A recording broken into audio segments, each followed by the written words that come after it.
Hi, my name is Easton. This is my co-host Chris, and this is episode 2 of the RockFace Studios Game Design Podcast. How are you doing today, Chris? I'm pretty good. I Yeah, have my tennis shirt on, and I'm currently hurting from my tennis match about an hour ago. I will say you dressed up pretty fancy for that last podcast we had. This time you're a little bit more casual. Oh yeah, I also shaved off all my facial hair last time. I don't know what I was thinking. I think I hit my head before that one. Yeah, never do that again. No. uh, so you have some artwork behind you. You want to talk about that for a second? Yeah, so I finally got around to hanging the art pieces that Shannon did for us. The citrine sages here. I think they look pretty nice on the wall. Those are 12 by 16. They kind of look far away in the camera. But yeah, we're really pumped. She started on the next series now, the Bronzite kind of rock people. And so we've been back and forth on that design and getting close to finishing some of those up. So really fun to see. Nice. If you didn't see our first episode, Shannon is a local artist that we're partnering with, and we are commissioning all of the different sages from our Fibonacci's Harmony game, which we'll be talking quite a lot about today in our main segment, because we have finished the process of submitting our game to the Edison Awards. So that's, well, we'll get into it later, but that was a big part of this month, so lots to talk about there. Before we get into that, though, I wanted to kind of warm up a little bit by maybe talking about a game that you played recently, and maybe talk about one of the game design elements or just one of the player experiences from that you really enjoyed. So, do you have one top of mind, a game you played recently? Yeah, I was gonna say Dune because that's like the easiest, but since Easton beat me at that last night, no, 2 nights ago, 2 nights I ago. can't talk about that one. But man, I've been enjoying some Dune. But I do want to talk about Cloud Spire. So Easton saw the behemoth of a game set up on our kitchen table last time he was over, and I just got the Kickstarter in about a month ago. Uh, it's probably the most ridiculous game purchase I've ever made, but it was the Cloudspire All In on GameFound, and they said it was the last time. It's made by Chip Theory Games, which their games are like a work of art as far as the quality of the pieces and everything. And they said it was the last time they're going to sell all of it in one place. And every time I go to Gen Con, I almost bring home, I don't know, 100 pounds of Cloudspire poker chip game pieces. And, I've never pulled the trigger, but I finally did on the Game Found because they gave me the FOMO feeling. Um, but the first playthrough was really fun. We set up the beginner scenario. Charlene and I were playing a PvP like intro scenario, and surprisingly, for such a bulky game, the rules were pretty easy to pick up and learn. And it seems like there's a lot of depth. There's a whole lot of factions. That's kind of the bulk of it. You have different factions and different enemies and campaigns to play through, both solo, co-op, and then you have a PVE element, PvP element. So there's just a ton of content in it, and I think after this podcast we might finish that game actually. But I guess one of the design elements that has been interesting to me is really just I think the quality of the components, and really with that version in particular, it really stands out on the table. And I don't know, it's way over the top. I mean, I don't think I've ever spent that much on any board game. But when you get it to the table and you set up all the pieces, especially the Cloud Spires themselves, you have like the goal of the game is to attack the opponent's base basically, and you can build sort of defense towers along the way and level those up, and you have minions running across or heroes trying to get past them. But the miniatures they made for the towers, you like stack poker chips in them to show their stats, and each faction has their own themed miniature. It's probably like a good 4 inches tall on the table, and it's a hex battle system. So those just really stood out. And when we got those out, I'm like, "Ooh, this is cool." So I've been enjoying the all in pledge, and I'm happy I pulled the trigger. And by the time I got it, I forgot that I spent the money on it. So it didn't hurt as bad. Yeah, we were in the thralls of working on the video. There's a 3-minute video we had to submit for this game design, and so I was over at Chris's house and I walked in and he was just like surrounded by this unboxing experience, and I pulled him away for it so we could work on it, but then I was doing some final recordings for it, and he had just abandoned the whole thing. He was off his little corner looking at all the stuff again. I was reading the campaign book. Yeah, exactly. I was like, come on, man, we're not done yet. Actually, I he mean, was. He Easton's he the was. voice, So. and you were being the voice. I'm the Yeah. I'm the hand model, you know. Oh, yeah, yeah, exactly. We know our strengths for sure. Speaking to those game components, I think one thing I wanted to shout out, I just think that this sort of, I've seen a lot of games go towards these kind of like play mats with the stitched edge. I don't know what you call that necessarily, just like the stitched edge. Stitch Edge? Edge. Yeah, Yeah. okay. Um, instead of like a regular kind of classic, maybe just like cardboard or some sort of material like that, game board. And I think that those mats are just amazing. They might be a little bit hard to like package, but if you can get away with it, I think those mats are really nice. I think they add a lot to any game. Um, and it just feels better to interact with it. You don't have any kind of like buckling at all of like unfolding or whatever. It's just smooth. Mhm. It's you can lean on it and it feels nice.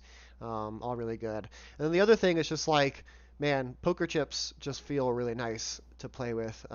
Mhm. I know Chris and I have talked a lot about designing games that use poker chips, and um, I think we're very interested in doing that at some point in the future because yeah, I don't know.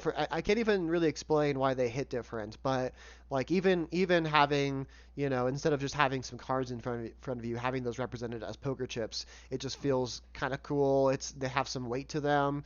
Mhm. They're fun to fidget with. They're also just like cards are kind of like flimsy, so you have to um, take care when interacting with them. I know me, I'm always flicking my cards around because I come from a TCG background, but that will cause wear and tear. These pieces are just like you can do whatever you want with these poker chips. They're gonna, be the same no matter what you do. So I don't know. I think I'm interested in exploring more about why those feel so nice to interact with. Yeah. I think just in general, like if a board game has a better tactile element to it, it's a little more immersive or just pleasant to interact with in general. And so any little upgrade to the tactile, I think, is always a plus. Um, with the exception, like a lot of times it adds a bit of cost. And so it's nice when these Kickstarters offer kind of a base level if you just want to dabble in the game, or kind of this all in with, play mats and the nice play mats and upgraded. They even have basic health chips for this game. And when your unit is getting stronger, it has more health. So you have like a bigger stack of poker chips, which is kind of cool to see. And Yep. then you upgrade it, you add another chip to the stack. But the health chips even had an upgrade where you could have the weightless ones that are just plastic, or you can buy like weighted poker chips. And of course, also got the weighted poker chip. So it's just a nice clanky sound, and I don't know, it's just fun to interact with. Yeah. I feel like obviously, finances are a big part of this decision, but I feel like with those Kickstarters, like if you're really interested in the project, it's really hard to like not just do the highest tier. Um, Yeah. I think this will transition me into the game I wanted to talk about, and I haven't played it recently. Um, but it's a game I backed on Kickstarter. I guess Game Found now, realistically. But it's Heroes of Might and Magic 3, the board game. So I played a lot of Heroes of Might and Magic franchise games, the computer games throughout my youth, and yeah, so I'm definitely a sucker for all things in that realm. And about a couple years ago, they kickstarted the Heroes of Might and Magic the board game. It's super huge, involved. I backed that, and then I just this week actually received the second Kickstarter again, Game Found that I backed, and that had the rest of like the classes in it. So like the first version only had a few of the classes. So this rounded out the rest of the game as those who play it know it. Um, and yeah, it's really cool. They come in these huge big boxes. So now I have two of these huge big boxes I gotta find space for in my house. And when I was backing that, it's like it's just impossible for me to like not go for like the full version. This is why I need to limit the number of games I get because I think I have a hard time not just getting the most swagged out version every time. I'm Um, curious, like, you know how big Cloudspire is. Is that game even bigger than Cloudspire? uh, with the two boxes, yeah, I mean because it's really it's if you're watching it's about this big. Um, and so it's two of those. So I don't know exactly that I saw how everything was packaged in your game, but it is very big. Yeah. But It I was satisfying. One of the things they did on that was you could buy all the stuff retail, but then they gave you a giant wooden box with, sorry to go back on this one, but it has drawers and there's a giant eagle or bird, some kind of bird, like figurine. It's metal. And I couldn't figure out what it was for. And then all of a sudden I put it on the drawer and it makes the handle. The drawers are also magnetic. And that's how you open the drawers for the box. But all this bulky game packed into this one wooden box. So that was pretty yeah. satisfying. I don't, a really well thought out box is probably one of the most satisfying things in board gaming for me. That's probably not a shared thing for many board gamers, but No, I think it's super nice for sure. I know one thing I've noticed unboxing this one is like, um, do you still have space for all the cards if you sleeve them, which is interesting. Like if you don't sleeve them, will they fit and not wobble around too much? And if you do sleeve them, do they also still fit? I think that's something that is good to keep in mind for these bigger games. Um, but I think just speaking a little bit about Heroes 3 and why I like some of the gameplay is I just really like deck builders. Deck builders are very fun. I think I want to explore more of that in 2026, just from a game design perspective. I think it's a little bit. I think it's you're kind of gate kept from designing those types of games because each card needs its own artwork, so it's hard to make a game that is cheap from an artwork perspective. That is like a deck builder, unless you go for something really simple. Um, so it's a little daunting from that perspective, but I think I really enjoy the gameplay. Same thing with Dune. The hybrid kind of nature of like a deck builder that also has a board that you're interacting with. In the case of Dune, Uprising, or Imperium, it's the sort of worker placement and resource management. In this game, Heroes, it's more of a overworld exploration, and then you get into mini battles, which you also do in a separate board. Um, but then just having the deck builder element kind of kind of bring it all together, I think is really nice. So definitely something I want to explore more.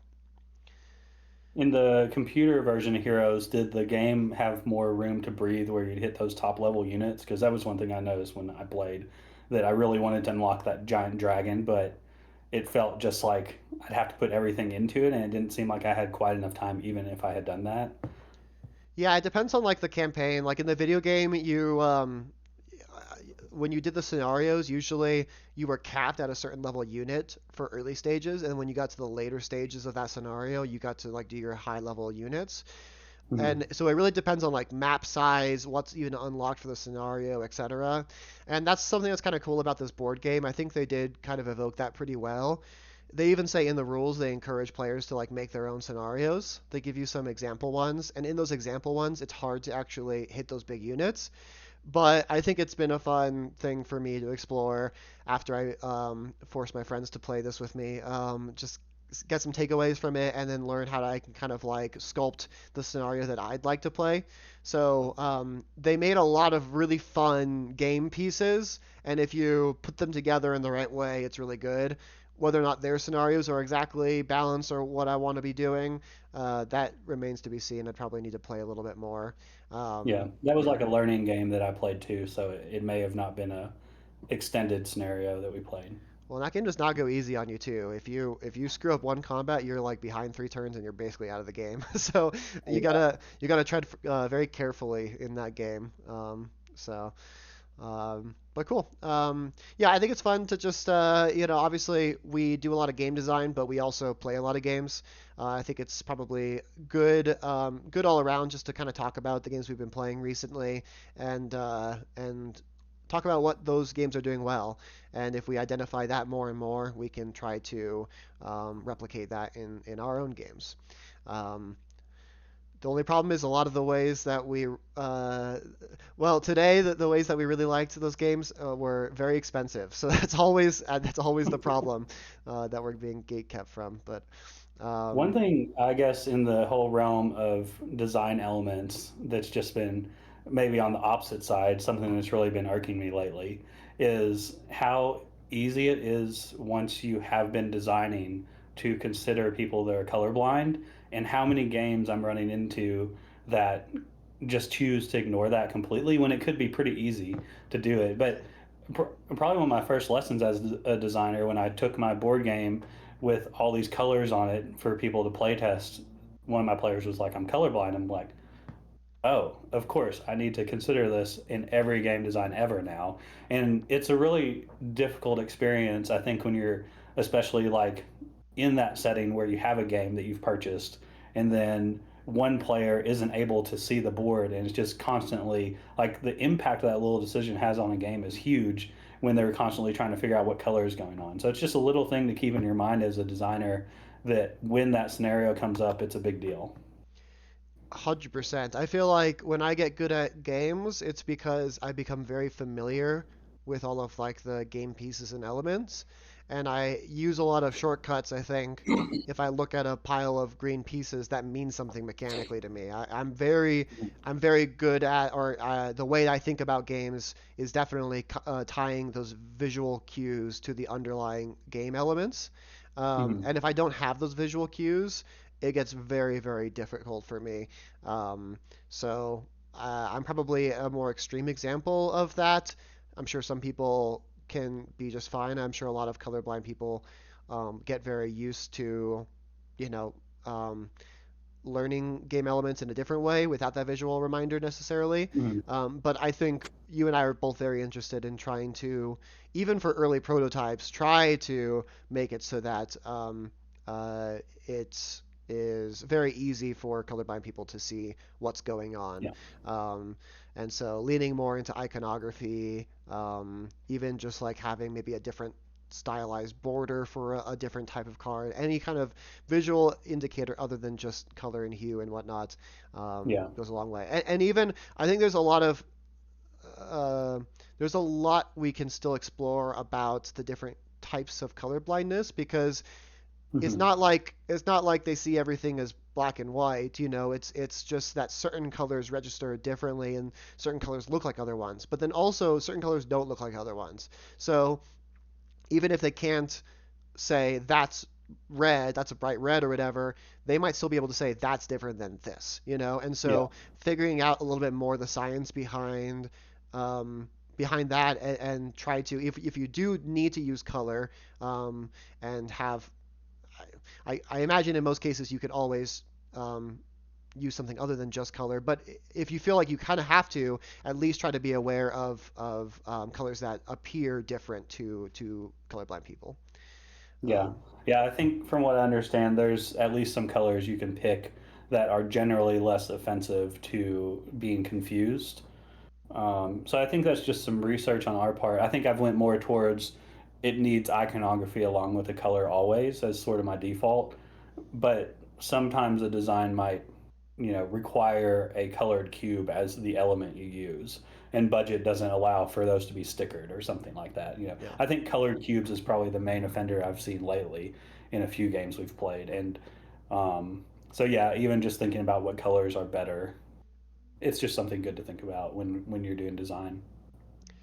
Cool. All right. Well, I like having this segment. I think for future episodes, it'd be nice to talk about what games we've been playing and what we like about them. But moving on to our main topic here.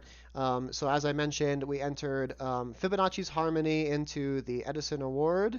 Um, and yeah, we worked really hard on it this past 30 days. We didn't really have a lot of runway for it, to be honest. We talked about it and we decided basically on January 1st, and we had to submit by January 31st. So we had 30 days to kind of go from scratch. So I have a few kind of questions I want to ask you, Chris, to kind of like do a bit of a retrospective on this experience, what we learned, what we might change in the future, etc.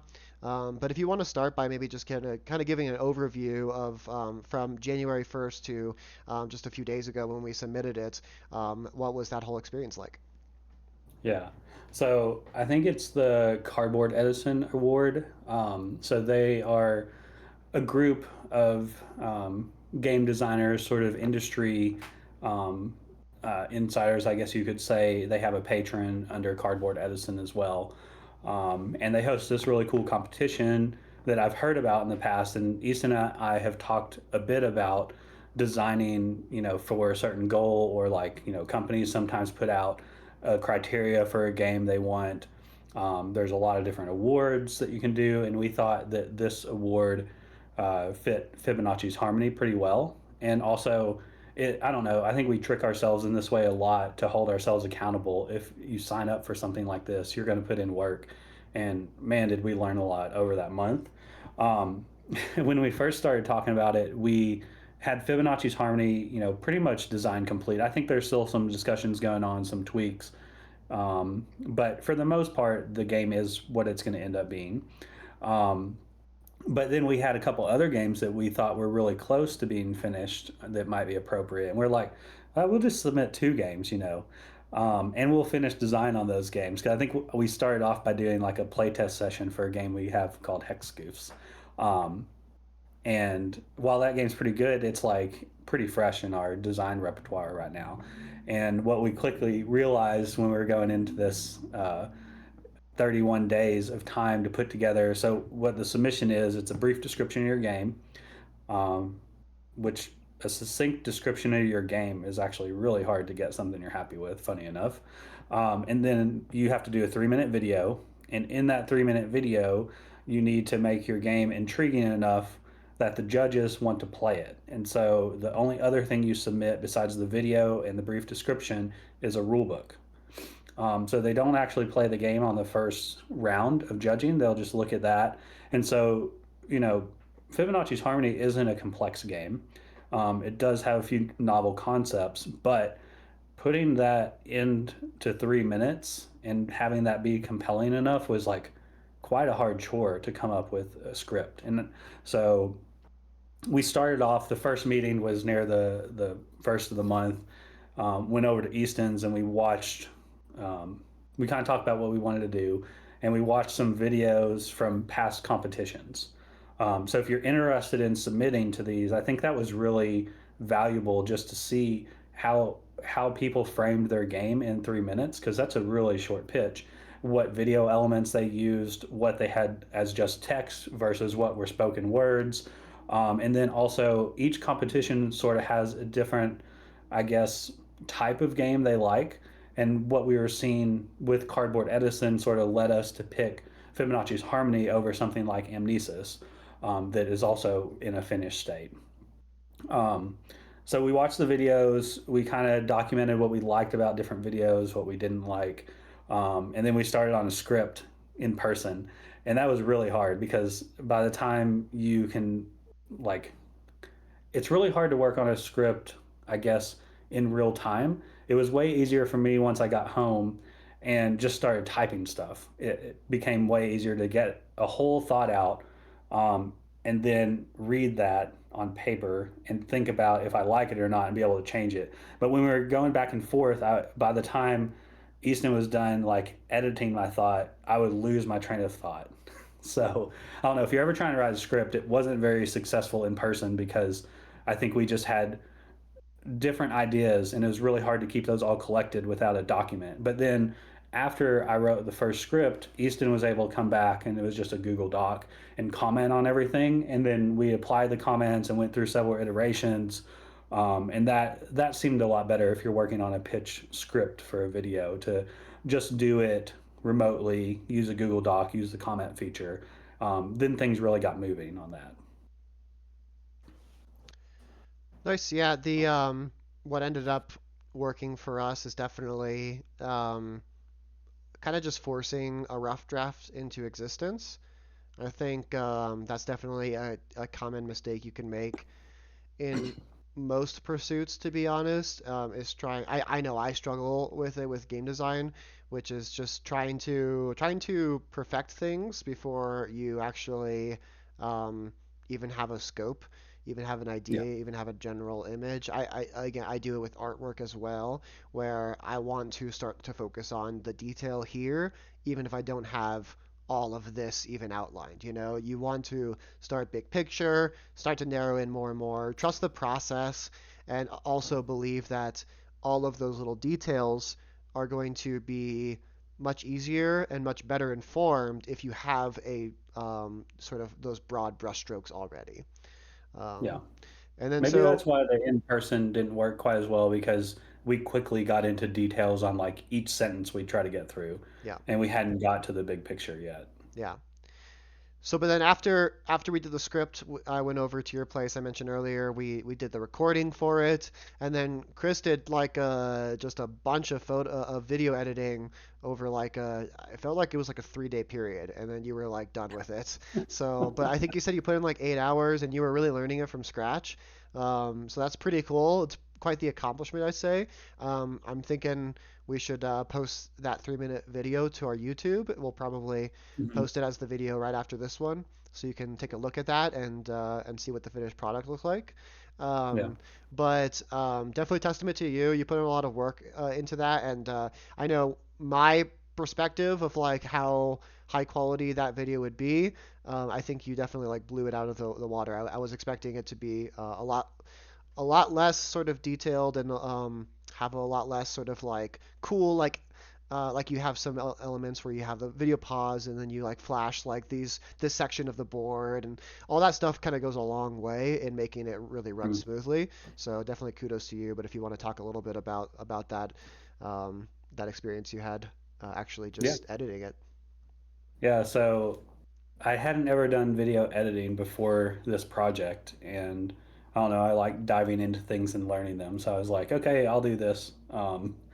And maybe one day I'll even design a game, but, and well, besides Fibonacci's Harmony. But for now, I was learning how to do video editing. There's so many pieces of game design when you have two people in a game design company that I feel like I'm a business person at this point. Like I do so much business and I don't know. That's been a whole learning experience too. And then we were like, well, I guess we have to video edit if we want to submit this video because you can't really just talk through it. You need these elements to be shown and be highlighted. And I was like, okay, how do you do this? Luckily, I have some background in music production and recording. I think that video editing and splicing stuff together is a lot like putting a song together. You basically have a track, and those are stacked on top of each other, and a track can be a picture or a video or some audio, and you just get those to line up. And then I did it all in Adobe Express, which a lot of our graphics I've done have been in Adobe Express. It's like a pretty cheap monthly fee or maybe even yearly fee, but I've really been enjoying that product for a lot of different things. And they just released a beta version of their video editing, and it's not high fidelity. It's like, it's exactly for the use case we needed. We just have the basic bare bones things to make a compelling video. It's not pretty. Um, but I did think it was pretty successful as far as like functionally highlighting the parts that were important. Like one of the things that made me really happy, just because I love music. So the music you hear on the video is an original that I did when I was learning Ableton. And the vibe of the song just kind of happened to fit Fibonacci's harmony a little bit. Um, and on the drum beat, you'll notice in the outro that the pictures flicker with the kick drum. And that just made me really happy. It's a little thing, but I do think those kind of things, just matching up, just make the video a little more memorable. And you really want that 3 minutes to catch the judges to where they're like, I'm intrigued by this. Now I need to go read this rule book. And can I piece enough together that I want to play this game? And that's the kind of questions Easton and I were asking ourselves as we were going into this. How can we make this 3 minutes compelling enough that somebody wants to play your game? And that's just like a lot in a very small amount of time. Yeah. A couple things that you talked about there, the whole business aspect of what we're doing here. I know that's been difficult for me. You know, I have a full-time job, and I feel like, you know, the 40 hours I put into that, it's tiring, and when I get done with that, it's hard for my brain to be excited about, you know, doing stuff that feels like sort of just work, you know? Um, Hmm. the good news is I have no shortage of motivation to design games and no shortage of like inspiration for them. They might not all be that good, but that's part of the journey, right? I mean, I've been kind of casually designing games pretty much my whole life, but I've only actually started to take it seriously and really think about good design fundamentals when I'm designing them in the last couple of years. And so, for me, that whole journey is boundless, limitless, endless. There's always more to explore. And so if I just keep on working on designs, then I know I'm going to improve. I can't help but improve by continuing to just interact with this hobby. But Hmm. then again, like the business side of things, it's been a lot harder for me to really get the motivation to do it. Luckily, Chris has been very motivated with that. I try my best to support him. You know, I if there like hopefully over this past month or so you feel like I, you know, supported this whole endeavor to do it. I might have not have been the one doing the 8 hours of video editing, but I try my best to help throughout the process.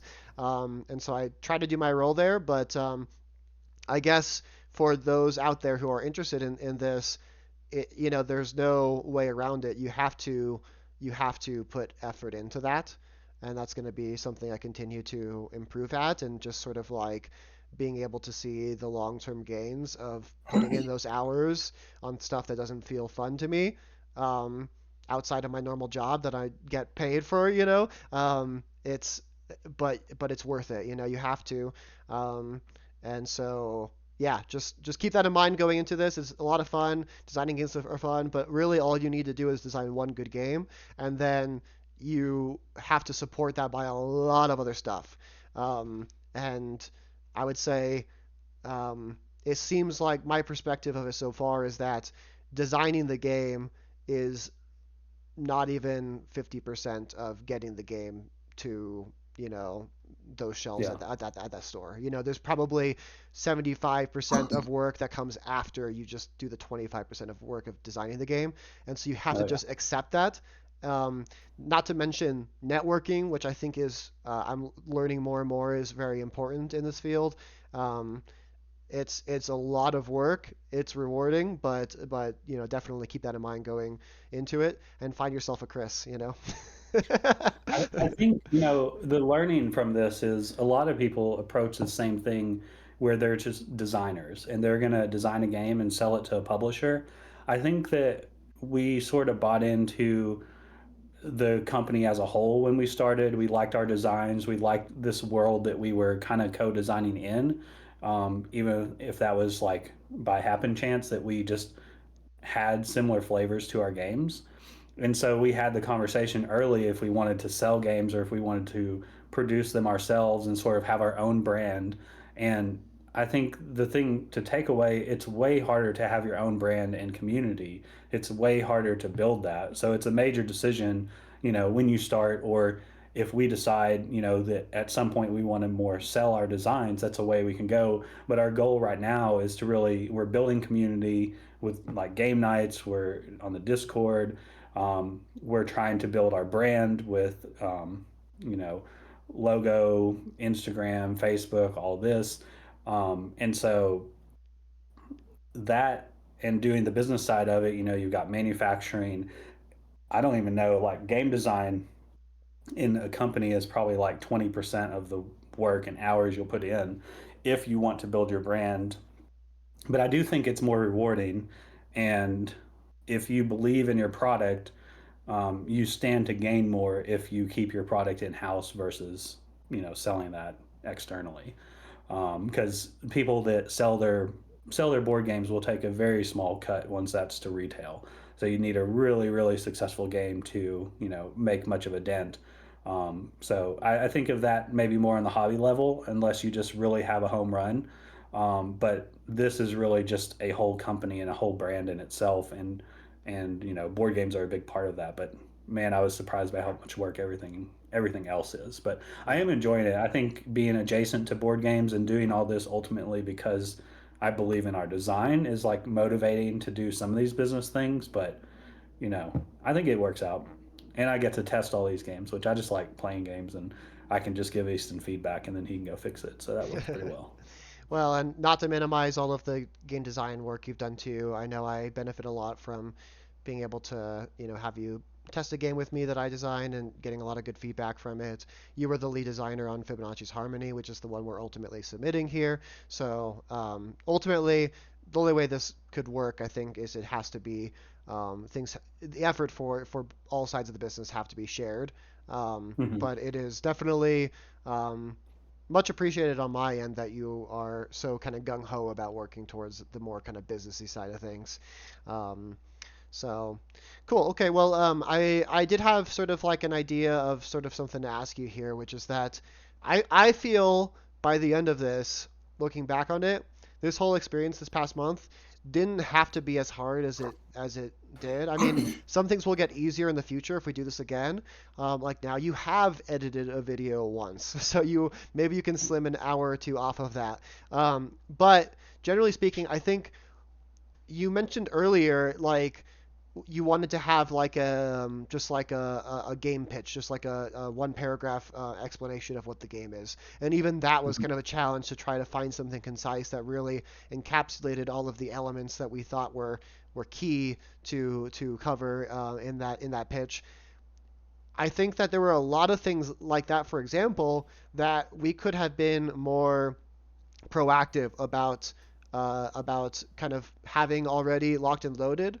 So Hmm. when we think about, because again we were like, okay, Fibonacci's Harmony is basically a done game, and then we get done with this process, and it's like, well, we actually had a lot of stuff we needed to do that Hmm. didn't feel like regular like game design, like this is how the game works, but were a lot of moving pieces that supported it, stuff that we would have had to do eventually anyway, but this process kind of pushed us to. So Hmm. maybe just some takeaways from you for what are some things that we learned from this that we can be more proactive about doing for games that we call close to complete, like we did this Yeah. one, for the future, such that if we want to do something like this again, we have a lot more foundation and we can really just focus on get the script, get the video, send it out. Yeah. So I think the design competition was invaluable to sort of point out some of these things. They had a document to where they sort of broke down, the do's and don'ts and just some examples of how you submit to them. But they're sort of acting as publishers in this realm to where they're evaluating your game as their publisher. And they're like, these steps need to be done. The little blurb and introduction of the game was one of them that was a while, but probably the biggest one. Um, I think it's fine when you're in playtesting to be the teacher of your own game. And anytime someone's playing your game, it's really nice to be able to teach it, watch them play it, see that feedback in real time. So that process is still probably the thing that you need to put the most time into testing. Um, then we wrote a rule book. At some point, Easton had eyes on it. I had eyes on it. Charlene, who's played the game a lot, had eyes on it. We were all like, cool, this works pretty well. And so I had our friends, the Zimmerman family, do a blind play test. And this was probably my biggest takeaway of any game that you want to go to production. This is a unskippable step. And I can't really stress that enough. So I sat in a room with the Zimmerman family. Shout out to Nick and Kim, and their little kids. And I sat there quietly while they read the rule book and tried to play the game. And while we all three thought that would be a successful experience, there were just little tiny details missing that just forced it to crumble if I wasn't there to correct it. And I let it go as long as I could, but they were going so far off path with some things that once they made this mistake, it was sort of like a snowball. Once you decided this was the way to do something, that little omission of a rule sort of, I guess, snowballed all the way to they will have no no experience like I have intended for them to have if they continue down this path. And so there were a few things that I had to do. Like one thing I learned was the first page on like every rule book where you have the components, a picture of them, and what they're called, that you can't really explain that. That's why it's always there. And so I thought we could get by without having that page. No, you have to have that page every time. Always explain your components first. Um, but just, I think, to get out of the minutia of what we missed, I think the biggest thing, and I'm so glad that we did it, was to have the blind play test. It's almost like your brain fills in the rules because you've seen it so many times. You're almost blind to the fact that it wasn't in the rule book to start with.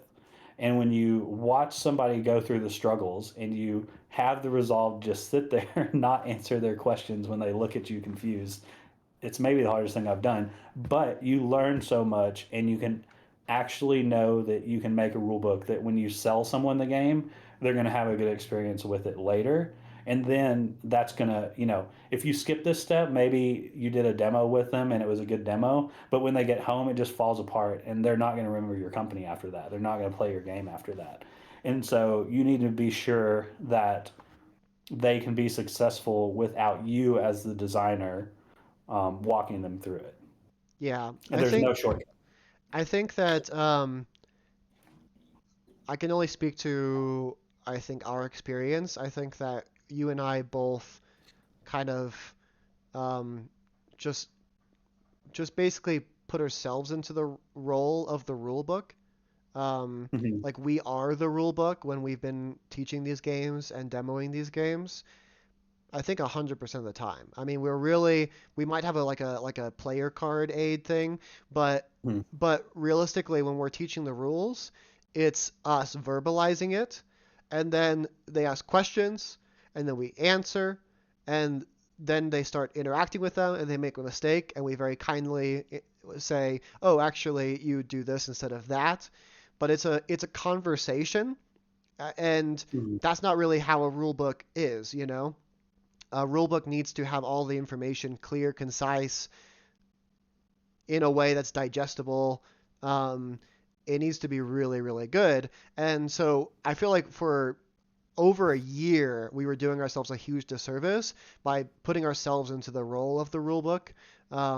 And I think the occasion could call for that at some point. You know, if your goal is you have a group of players that you really want to see, how they interact with the game in the correct way, then of course, like you want to do that. Sometimes you will correct people, but I think we always defaulted to correcting mistakes, based on misunderstandings of the rules.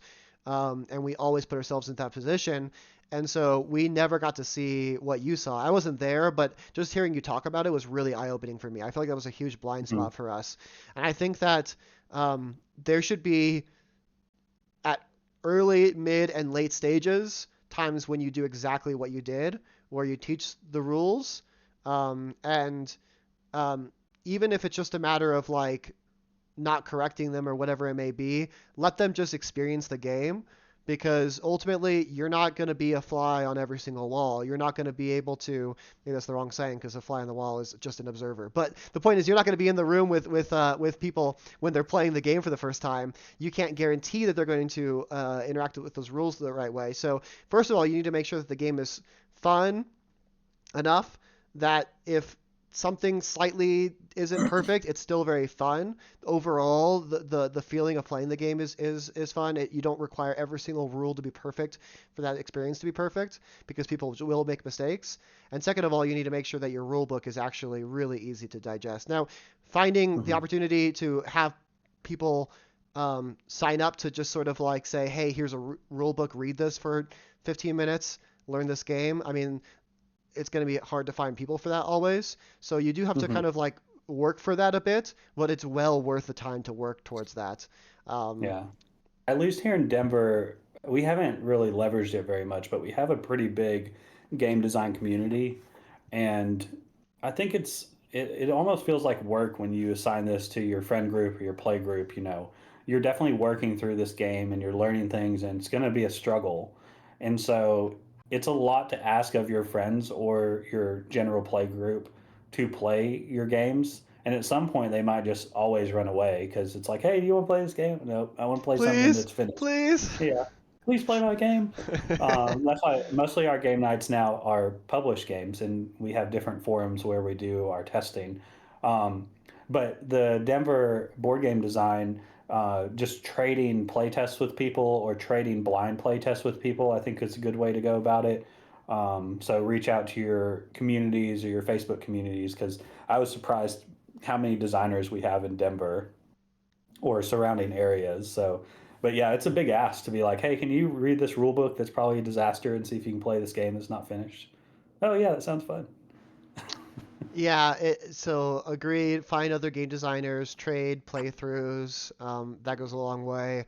Obviously, those people are going to be just super excited to learn something new, and excited to be teaching what they know. So that's a great way to do it. And then, just like Chris said, I mean, ultimately, gaming is about community, I think, first and foremost. I mean, I don't think there's any aspect of gaming that is more important than like just your community. I mean, when you look at people who get together for game nights, it's with the people that they want to be spending time with, and it's a reason to do that. It's something to do.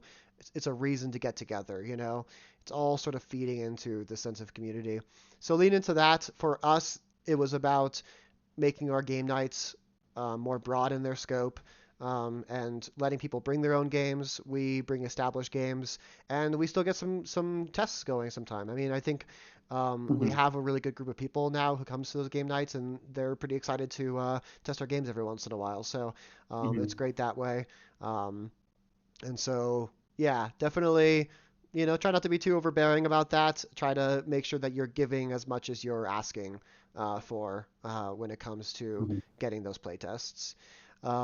Cool. Well, I think there's a lot of stuff we learned from this experience. I know that we're going to be replicating some of what we've done in the past month with Amnesis, which is also our most complete game otherwise, and also keep in mind for games that we really want to push towards production level. I did have another question for you. Uh, just in general, looking back on it, if you can try to quantify how beneficial do you think this experience was for you, and do you think that benefit is going to be something that continues to make it worthwhile to go back to this? So, like, do you want to do similar competitions in the future, next year, same time? Do you want to do this again? Are you pretty motivated by this, or do you feel like you've sort of learned what you need to and we can move on? Yeah. I think in general, this type of assignment that we choose, something that looks fun and compelling to us, is probably the best motivation for me personally.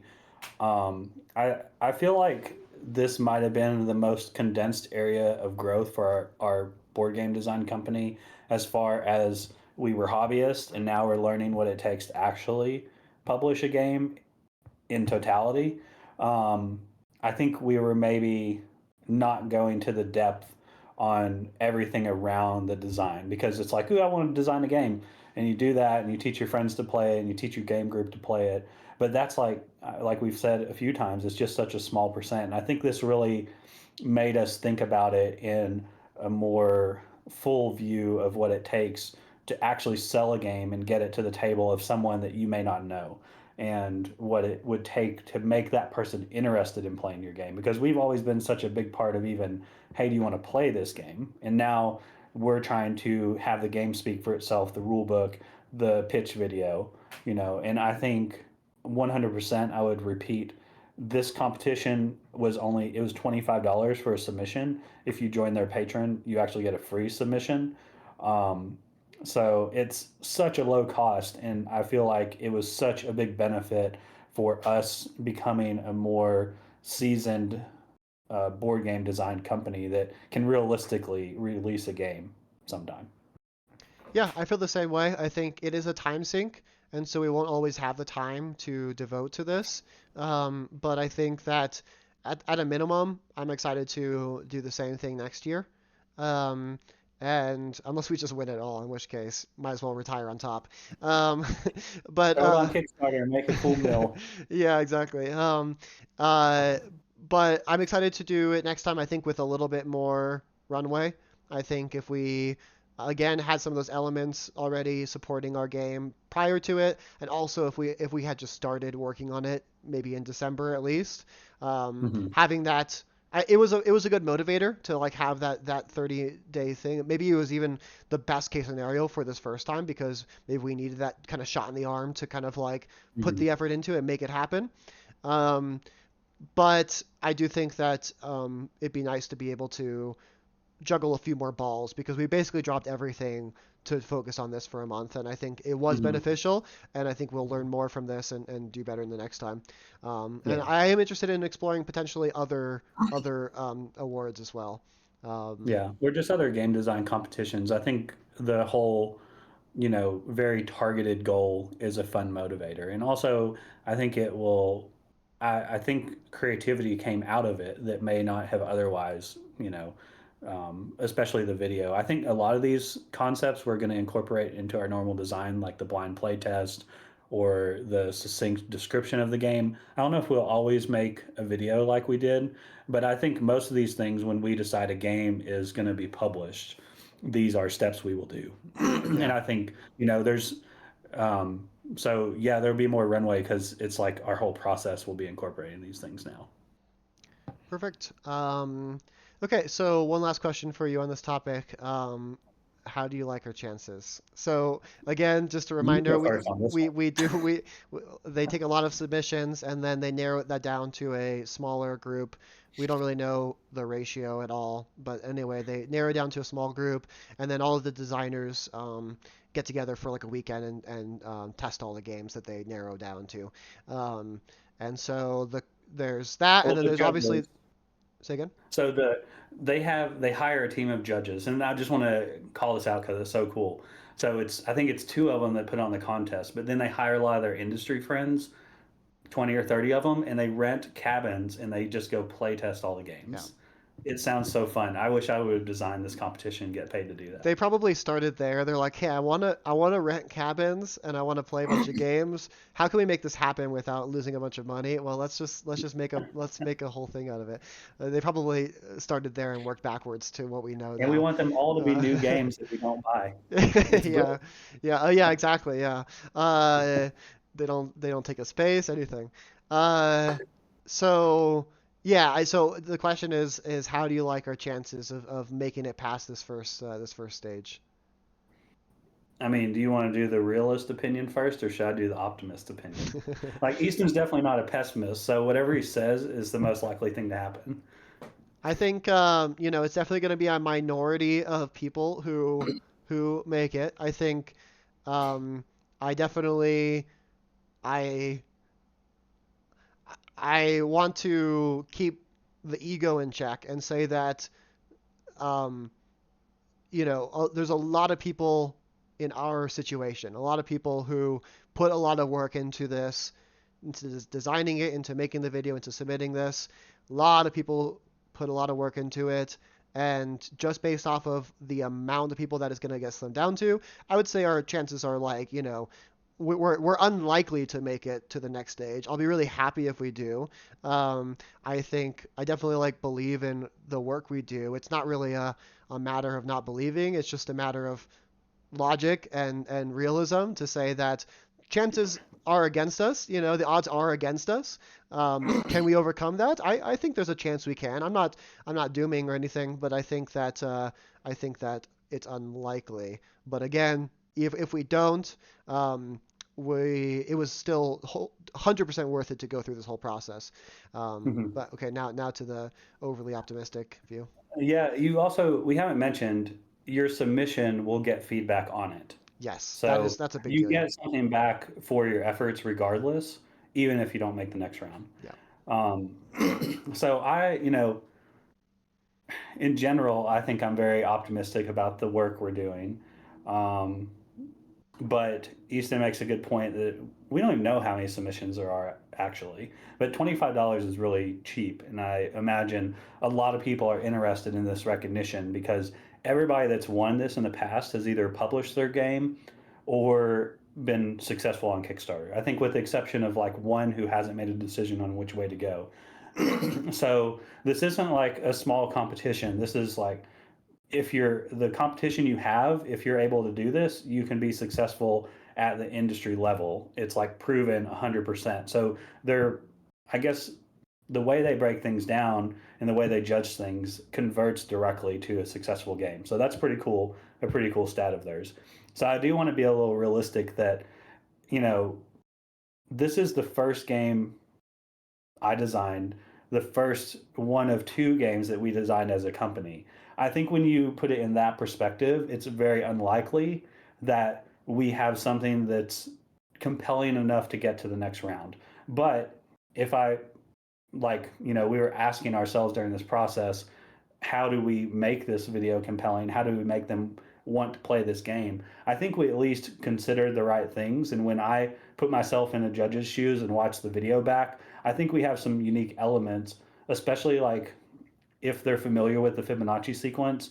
I think we've gotten so many people by, wait, this game interacts with the Fibonacci sequence. I don't know of any games that do that. And so we do have like this very novel mechanic in the game, which is one of the things they're really looking for. And so even just at face value, they could be curious enough about that to want to play the game. So I think we have an outside shot because we have an interesting idea, but I'm sure the competition is also really good.